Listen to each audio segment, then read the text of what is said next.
Well, Smoked American Barbecue in Great Falls was ahead of the game when it came to stopping their dine-in food services back in March. Even then, they knew that shifting to a takeout only during a global pandemic would be a tough road. MTN's Matt Holzaffel checked in with them to see how things are going. We want to survive,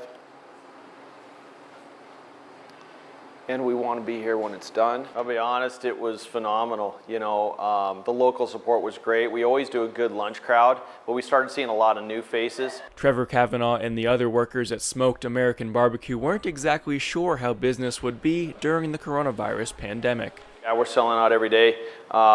There's certain days where we're over 500 pounds of meat a day. Even with business going well, staying afloat is harder than normal. We didn't raise our prices on anything, and prices have definitely gone up. Beef prices are going through the roof, so it's pretty unfair to the local producers. But our costs were up by about $10,000 over a normal month last month.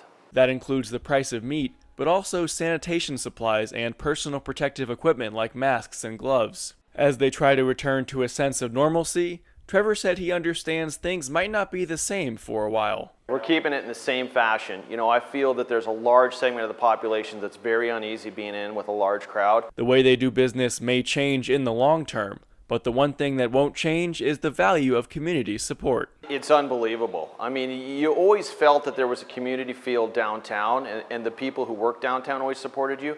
But what we started seeing was people who'd never been in the restaurant before and coming in to buy something, not necessarily because they felt like they needed to eat barbecue, but because they felt like they wanted to support a restaurant. In Great Falls, Matt Holzaffel, MTN News.